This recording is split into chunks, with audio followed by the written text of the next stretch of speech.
All right, ask us anything about your truck. What did we talk about in training today? In training today, we talked about some different upgrade kits for your truck that we're going to be launching. We're going to be doing some restructuring on our eBay pages, so we're going to be offering a lot more kits here lately.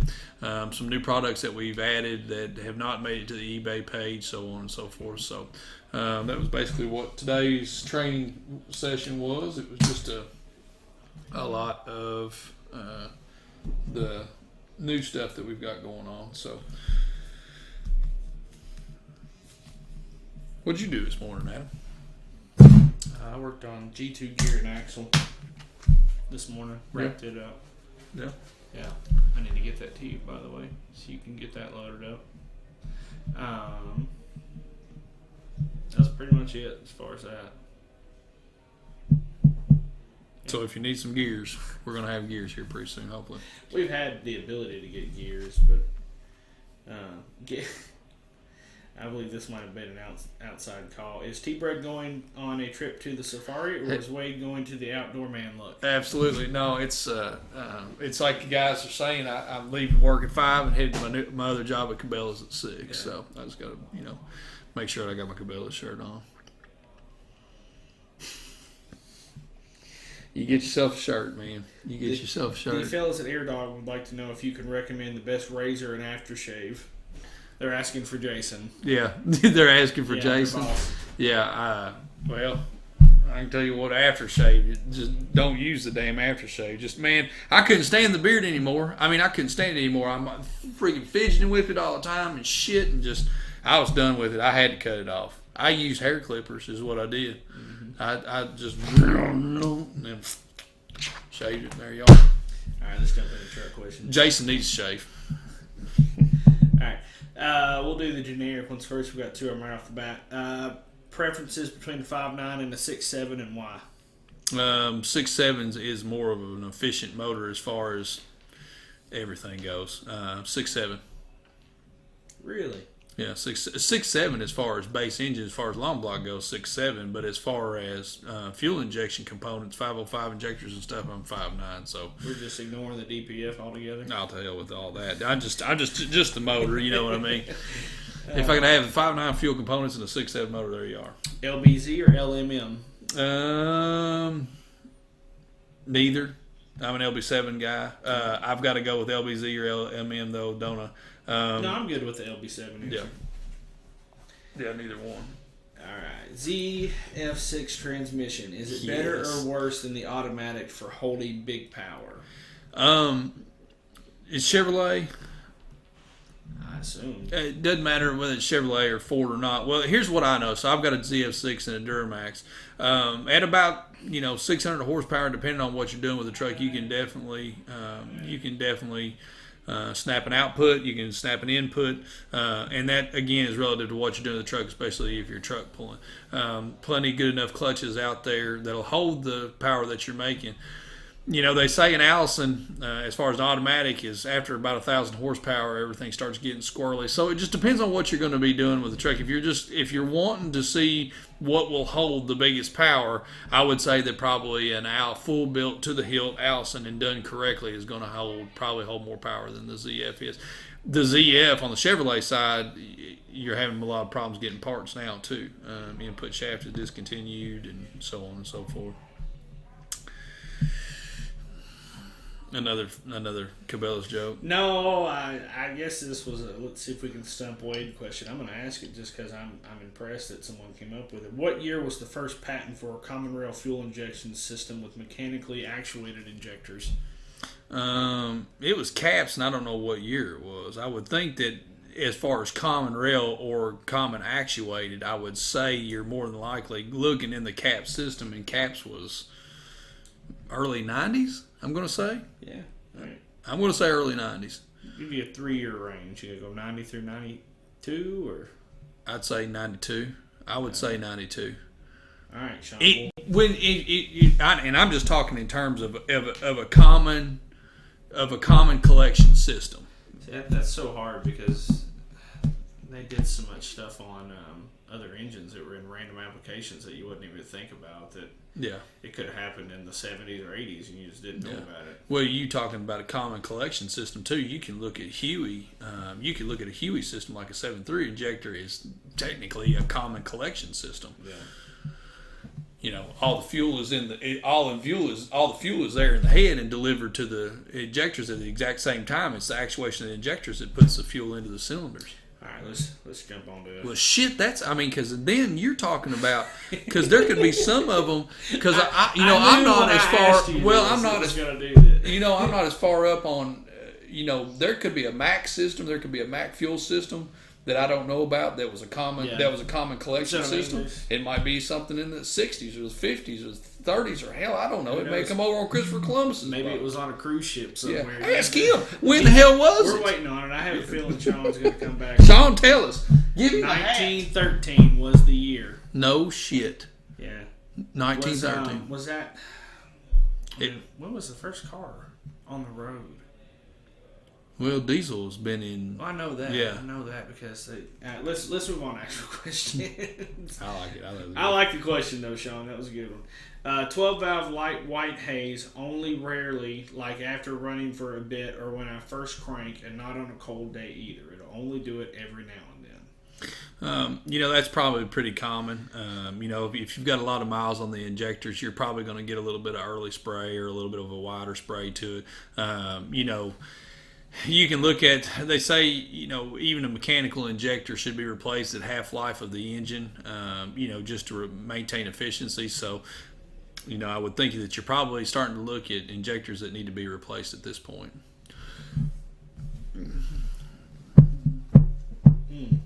I think the ZF transmission question was a Ford earlier because I remember that was our 6.0 guy from last week. Yeah, well, he's parts more readily available for him. Yeah.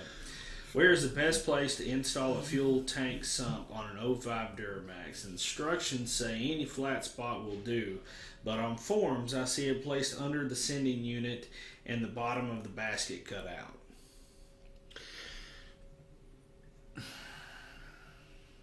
That's actually a really good question.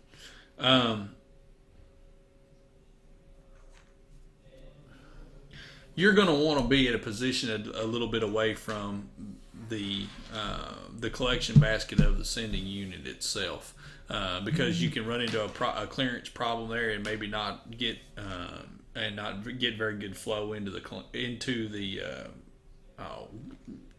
not get very good flow into the sump, but you don't want it too far fore or aft of the tank.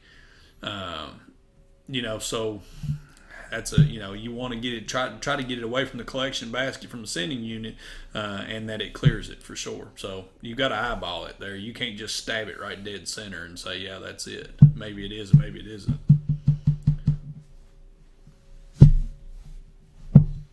You know what SOFL stands for? SOFL? Mm-hmm. Is it shipped on the fly? Shipped on the fly. That's what I thought too, but I'd never seen that acronym. SOF is what we've been calling it. And somebody asking, are you offering SOFL for the SCT X4 yet? Seen a few companies offering them. We are getting ready to launch a tuning program for that, yes. Shipped on the fly with SCT will be live. We are going to have the switches for it as well. In fact, the switches that we've got right now that we're already using for Easy Links is going to work for it. That's coming within the next week, hopefully, maybe 2 weeks. I don't think that much longer, but check back with us next week. Call in, and we should be able to get you taken care of on that.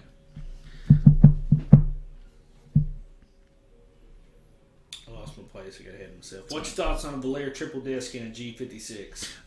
The Valera triple disc is an awesome clutch. Both clutch companies of the triple disc, they make a damn good product. One thing that we're seeing is it is hard on the input shaft, so you are getting input shaft wear there. That may be a little bit more premature than what a dual disc is. If any of the guys from the respective companies are watching on there, maybe they can chime in and give you a little bit more better explanation on it. But the wear on the input shaft that the triple disc itself causes could cause premature wear on your input shaft. If you're running with that kind of power, those are the types of things that you deal with on a daily basis. You guys already know that's So you may have to go in and do transmission rebuilds a little bit sooner than you normally would.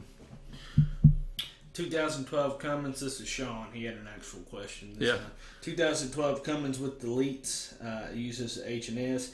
Been getting a service exhaust system now code. Installed everything correctly. Followed the steps. What could be causing that? Well, there could be a couple of different things there. You'd want to go through the tune and make sure that the tune is solid. Everything is up to date on the tuner. You also want to look at that, and on the 12s, I think it's still going to be valid. You'll want to look at your EB sensor, your exhaust back pressure sensor, the two rubber lines that everybody thinks fuel flows out of. Check both of those lines and make sure that they are free flowing and not you didn't plug them off. A lot of people will plug them off to keep water and stuff from getting in the lines, and they'll trip that coat, or they'll unplug the sensor itself. Just get down there, the sensor that was connected to the two black hoses, check that and make sure that they're free flowing.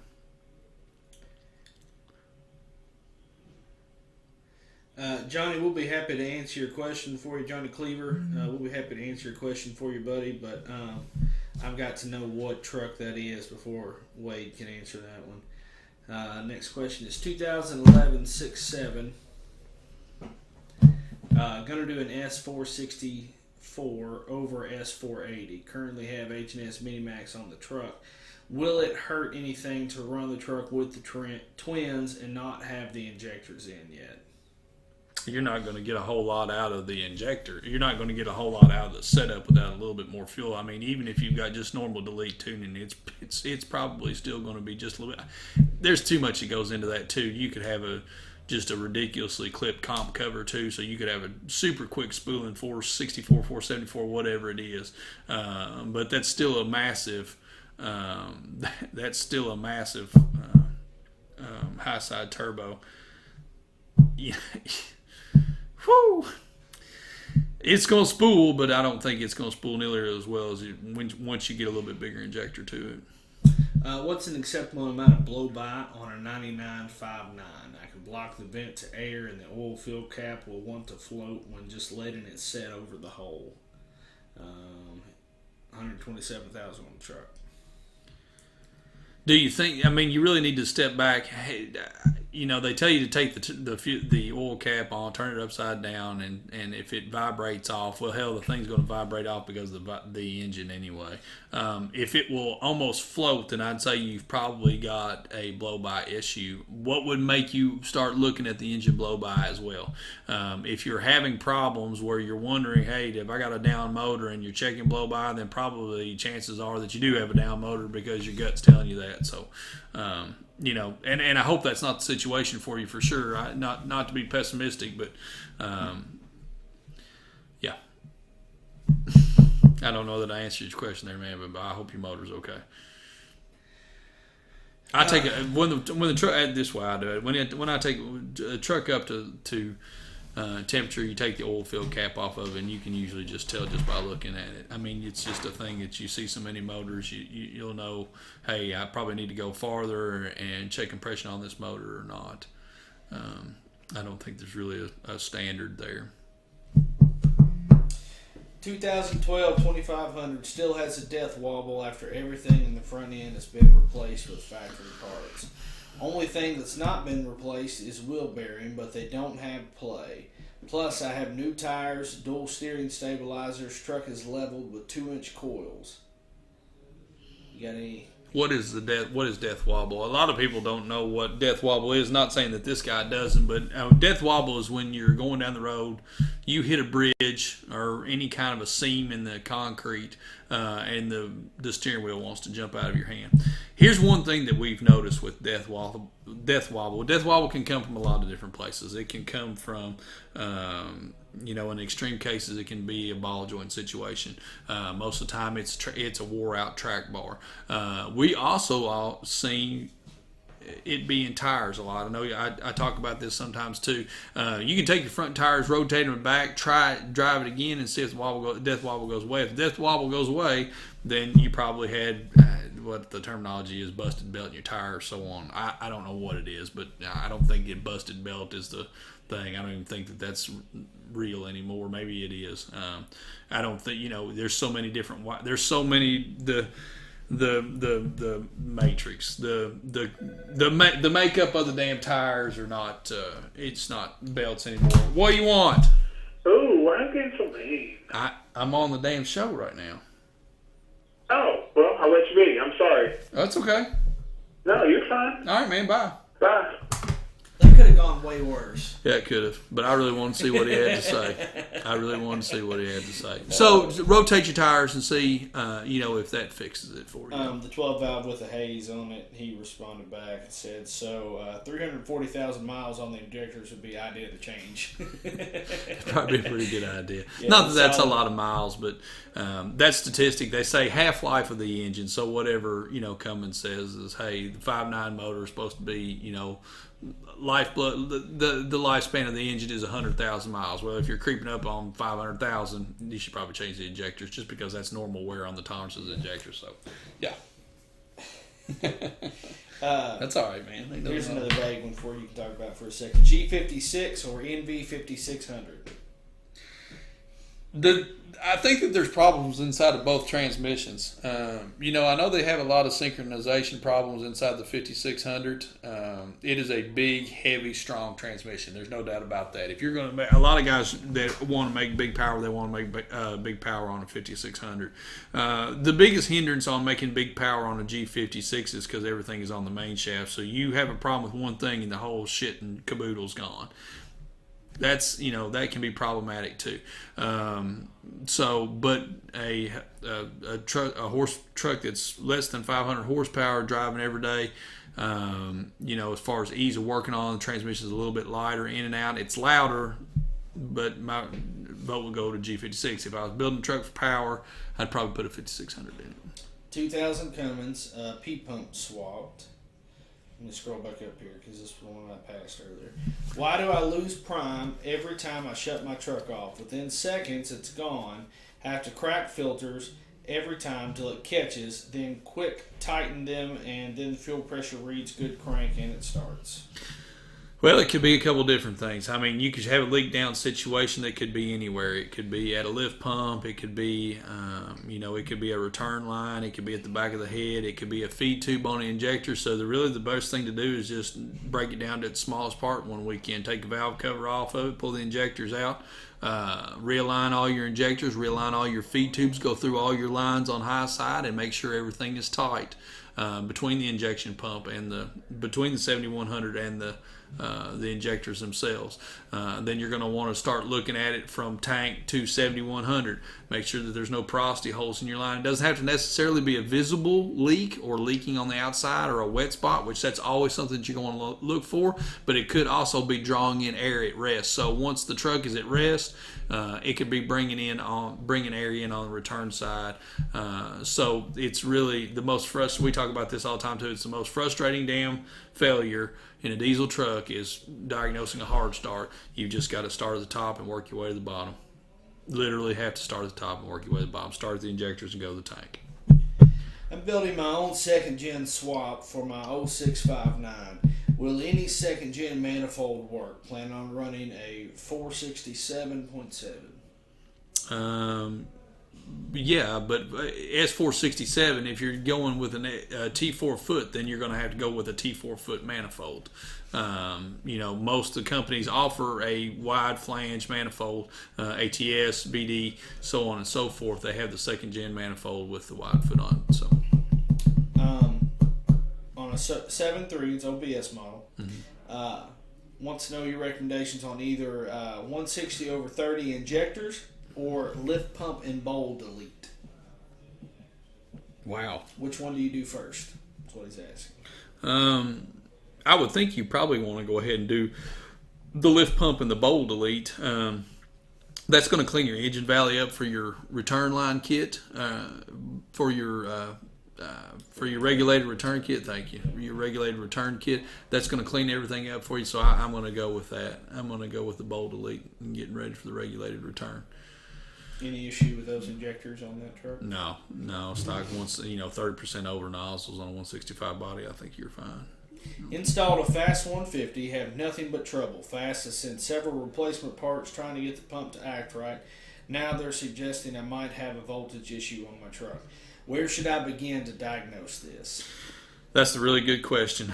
So the first thing you're going to have to figure out if the voltage is dropping coming into the pump or if it's coming because of something that's going on with the pump. Now, a voltage drop because of something going on with the pump. That would mean if there's a restriction going to the pump that is causing a drop in voltage. So there's a couple of different things that can be going on there. The first thing that you're going to want to do is you're going to want to prove to yourself that the fast is not the problem, which fast is probably already done. But you would want to hook the fast up completely independent of everything. Build yourself a little 12 valve.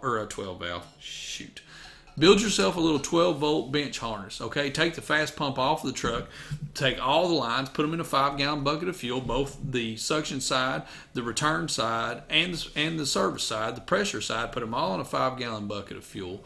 And then set yourself up a nice 12-volt power source that's not going to burn up the connectors, something that's fused, something that you can mimic, and then run the pump. If the pump runs fine and your voltage is fine, then you'll know that your voltage is on the truck. Then you're going to want to separate it by, am I having my voltage draw, or are the amperages on the motor going up because of a restriction, or so on and so forth. So again, that's kind of start breaking it down and start testing things one at a time to eliminate those things to be able to get you to the source of it. There's two different things between a voltage fluctuation and an amperage increase or decrease, and so on and so forth. I'd like to talk to you a little bit more about what you've got going on. If you're sure that all restrictions are clear, man, again, let's get it on a bench and get it on a 12-volt power source so you're not going to burn up all connectors, something fused so you can run it and watch it run and know that the pump is not the problem. You'll like this question. What's the best route to go to learn the most knowledge about diesels? School or get into a shop underneath someone's wing? Experience. It is. It's experience, and I'm not knocking anybody that's gone to diesel school or anything like that, but I can attest that we have had guys come in here that have worked for us that have had the 2-year diesel school degree, and there's a certain niche for that. They are not taught on the basis of light duty diesels, but they are taught the basics of diesels. You know what I mean? No, you don't know what I mean. They're taught the basics of engines and transmissions, and the difference between pneumatic and hydraulic and electrical components and so on and so forth. So that's good, but we've also had guys in here that just didn't get it. And it's a lot of money for the diesel school. So if you're going to want to do something that's going to be maybe going into your own, maybe you want to get under somebody's wing and start learning about it, maybe you want to start tinkering on trucks on the side for a little bit of side money, you're going to do that best by experience. Now, if you're wanting to be a career person where you're going to want to get a good job, a good paying job, and work in the mines or in the oil fields or something like that, you're going to be looked at better if you've got that degree underneath your belt. So it's helpful in both different ways. We see it a lot. We've had a lot of guys that have worked here that have had the diesel degrees. For our niche, it's better for you to come in and have experience. If you were wanting to go into a 6-figure job in an oil field working on trucks, then probably better to have a diesel degree, especially if you're going to be working on eating transmissions and this, that, and the other.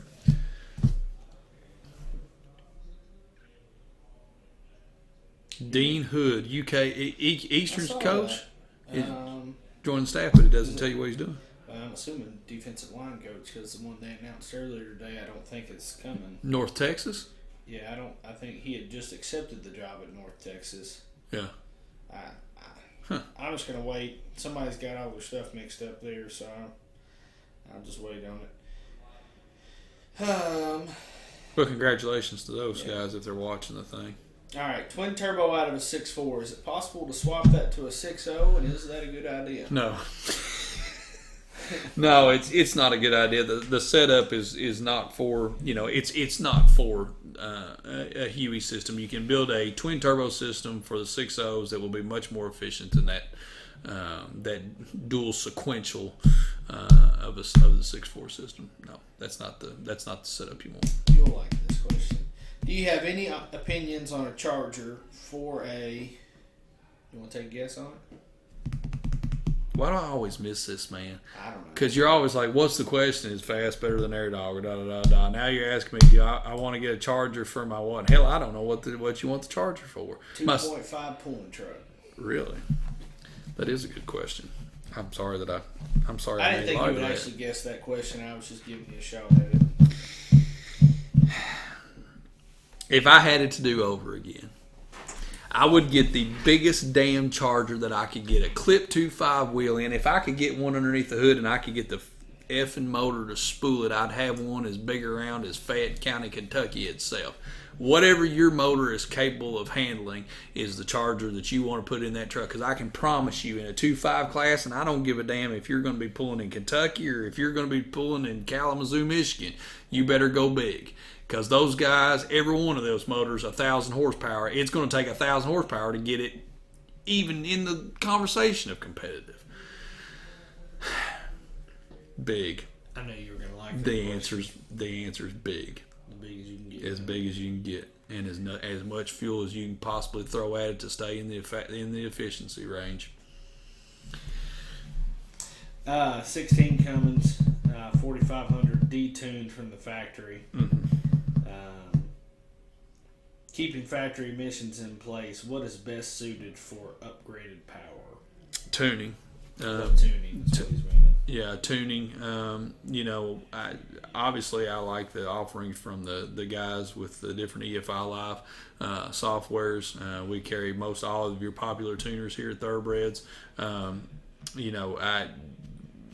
I would go with EFI Live tuning would be my suggestion for sure, because you can kind of finite the tuning into more of what your driving styles are.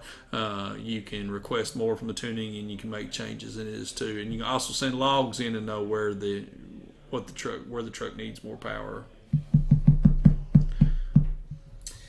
Pros and cons of EGR Delete on an LBZ. There are no cons. No.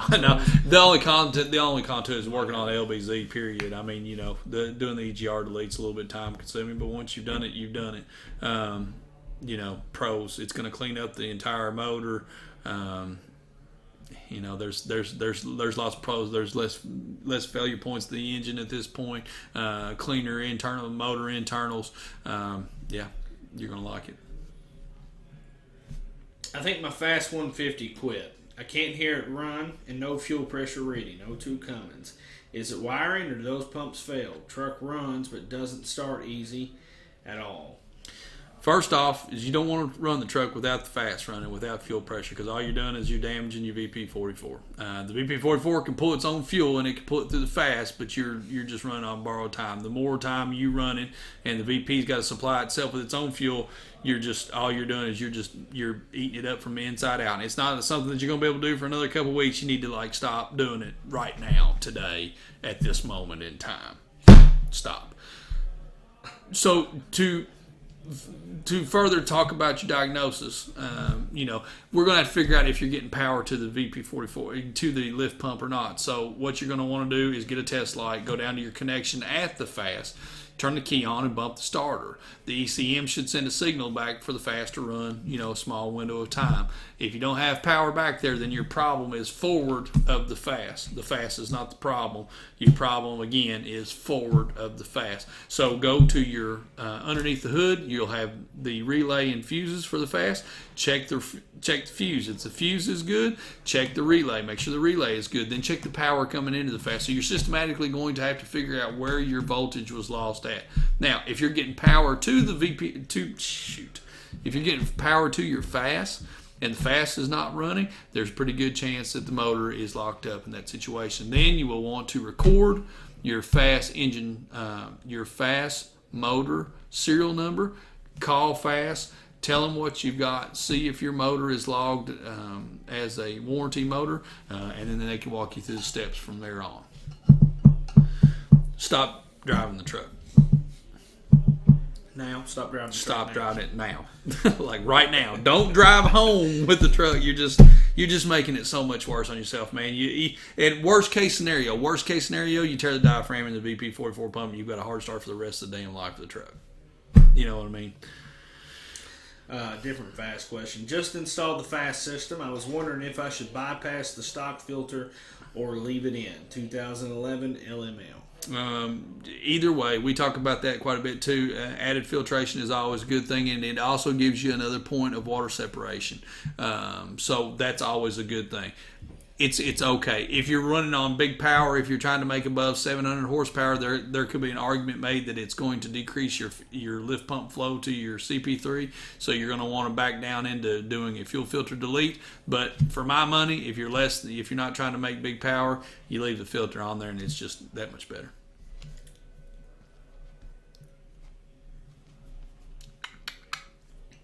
Best mods to do on an 06 Cummins for everyday driving, hauling cars. Intake, program, or exhaust. Intake, program, or exhaust already done. Then CP3 upgrade, light CP3 upgrade. We've got tons of different examples of that. Industrial makes a good light CP3 upgrade. We've got S&S's Sportsman's pump. Fleece has got a nice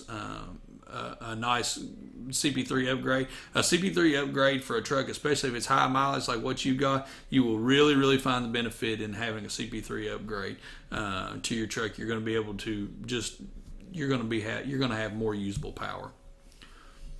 And a lift pump. I'm going to do a lift pump too. Replacing a crank seal on my 12 valve. Any tips or tricks to get the seal at the proper depth in the front cover? Are you going to do a wear sleeve kit? If you're going to do a wear sleeve kit, the wear sleeve will already come with a depth gauge for the seal in the cover. The position of the wear sleeve, if you're going to do the wear sleeve, the position of the seal is not as big of a deal because you've got the obviously the width of the wear sleeve to position the seal. Now, if you're not going to do the wear sleeve, then the position of the seal is relevant at that point because you're going to want your seal at a different position than it was for the previous one to keep you from running in the groove of the old seal and possibly having another oil leak. So it's going to be relative to where your old seal was and whether you're going to put a wear sleeve in it or not. Best rebuild kit for an 04.5 auto. Heavy towing, not a pulling truck, just everyday driver. Torque converter, valve body. I want all the goodies on the inside. We've got everybody's kits. We carry BD's kit, we carry Suncoast kit, we carry ATS's rebuild kit. Any of those three would be great for you. Talk a little bit the benefits on getting the full transmission over a kit. It's time. It is time. If we've got the transmission on the shelf for you, we can totally ship it to you, and you'll be looking at a day. A day time of maybe that you're down the truck. Rebuild kit is going to be something that also we can have to you quickly, but you may be down a couple of days doing taking the transmission out and doing the rebuild or so on and so forth. So it just depends on a couple of different ways. Most people want to have the transmission in there, ready to stab it, ready to go in. They don't have to worry about something being done in the rebuild kit where they've got to pull everything back down and redo it. So there's advantages to both ways of doing it. You're going to save money with a rebuild kit, but with transmission that we send you, a pre-built transmission, it's drop in, it's go, it's already been run and tested. Do we need to turn the phone on? I didn't have it on, sorry. If you guys want to call today, it's 859-355-9002. I apologize for not having my phone on. Very, very sorry. Nobody called, they didn't leave me any voicemails. It goes right straight to voicemail. So, yeah. 859-355-9002 if you want to talk. I like this question. It's kind of funny. Try all the time for Truck Tuesday and never get reposted. Do you even like Chevys? The Truck Tuesday guy is an asshole. It's terrible. Listen, let me tell you a good Truck Tuesday story. So Adam, my compadre and friend Adam Craig, Adam actually does our Truck Tuesday. He's the king of that, and they do it democratically. They like the trucks that get the better votes and the better looking trucks and so on and so forth. But one of our warehouse distributors, main guy, a big wig guy, has been wanting to get on Truck Tuesday, and he's got a gorgeous truck, and he hasn't even made it yet. So I don't want anybody thinking we're playing favor because we're definitely not playing favors in Truck Tuesday. You want to talk about Truck Tuesday? There's a lot of randomness to it. There's a lot of randomness to it, he says. Yeah. Depends on what time of day and what I have going on when I get to pick the trucks. That's why we do it every week. That way you got a good chance of getting on. But hey, man, at least you know that the guy that you need to talk to is Adam, so you can actually start talking, asking for him by name. Adam! Here would be my advice, because because I get the same people that ask me all the time. If you posted the picture once, twice, or 3 times and it didn't work, it's time to take truck to a car wash to take a new picture. Yeah. That's the best advice I can give you. Because if it didn't work, catch my attention. I probably go through 1,000 truck pictures a week looking at this stuff with the various platforms. If it didn't catch my eye the first time, it's probably not going to do it the second time. And let me give you guys a tip too. If you ever work at a company and you decide to do a Truck Tuesday thing, don't turn your phone notification on for inbound messages on Facebook, because I don't give a damn about Truck Tuesday. I love all your trucks, but I really just don't give a rip. Yeah, all the time. It's I awful. can turn that off. You need to. That's awesome. My Tuesdays are wrecked. I bet today was wrecked. That diesel tip went off. Yeah. Did you see that one? No, I haven't seen that one. It says, if you're 5'9", quits leaving oil stains in the driveway, something went terribly wrong. Yeah, that's exactly right. She's out of oil. All right. 2012 LML. How much horsepower can my stock trans safely hold? And when it comes to building it, what do you recommend to hold a solid 200 to 230 race tune? Several different rebuild kits out there. Transmission in a box is what we definitely suggest doing. Get as many parts as you can, not just clutches and steels. What will your stock transmission hold at? It's really not a horsepower number. It's all relative to how you drive it. I mean, even someone that drives just like a blooming idiot can tear up a truck with stock horsepower number. So I'm sure that you've learned to drive around the shift flares, and you're doing a good job in that, and that's commendable too. So I think that if you're starting to question how much more horsepower can you take, you're probably getting close. Tuning is also relative to that too. Transmission tuning will make leaps and bounds to keeping you from having premature transmission failure too. I kind of like this question. It's a comparison, but I'm going to ask it anyway because I think you can go with it. 2004.5 Dodge Ram 5.9 Smarty Junior or Edge Evolution for best overall performance for pulling and daily driving? That's still a hard one, man. Let's go. I mean, you want me to answer it? No, yeah, go ahead and see what you're I was going to say, if it was me, I would recommend the Smarty Junior over the Edge Evolution. Now, if you were asking me Smarty or Edge Juice with Attitude, that's a different ball game. But the Smarty Junior has so many more features available to it than what the Edge Evolution would, and the Edge Evolution's more expensive. Yeah. Both of them obviously good products. The Evolution, if you're doing quite a bit of towing, I'm going to give the Edge to the Evolution because of the readout. If you're talking about the Evolution, not the HT, but if you're talking about the Evolution with the monitor, I'm going to give the Edge to Edge because of the monitoring capabilities. I'm with Adam as far as the tuning itself goes. There are several tunable parameters, even with the Smarty Junior, that makes for a very well balanced tune, irregardless of what power level you run on. So for quality of the tune, I'm going to go ahead and say that my suggestion is go with Smarty Junior. For if you're doing quite a bit of towing and you're going to want a monitoring system as well, Edge Evolution. Yeah. Maybe we need to answer more questions like that. I feel like that's been our best tuner question we've ever answered right there. What does that guy get? Does he get a gift today? No, I don't have any gifts. We'll give away. No gifts. We'll give away toboggans next week. I'll have toboggans in. We'll give 2 of those away. Okay, that'll be a pretty good one. We'll give away something to the best female caller. That'll be the prize. We haven't ever had a female caller. We're married. You know that, right? Okay. We won't do a female. We're not going to do a female caller. You took that a wrong direction that I was going to. I was just trying to help somebody out with their truck. That's true. But you know how they are. All right. What time is it? It's 3:42.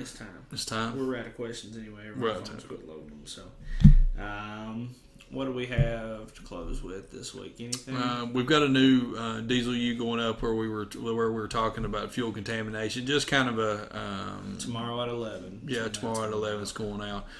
Just kind of a break it down to its smallest part thing, and we're just talking to you about what we can do to help you keep your trucks on the road. We're not trying to sell you something. We're just trying to help, which is what we do all the time. So. Thanks, guys, for all your questions. I'm sorry that I turned my phone on late. For you guys that are big beard aficionados, sorry about the beard. Sayonara, couldn't handle it anymore. Kyle was really upset that we didn't have a beard shaving video. Flow Pro Kyle? Yeah. After he train wrecked the internet with his how much is an Shit. EGR plate worth? I know. It's 33. All right, man. Tell him bye, Wade. Yep, bye, Wade.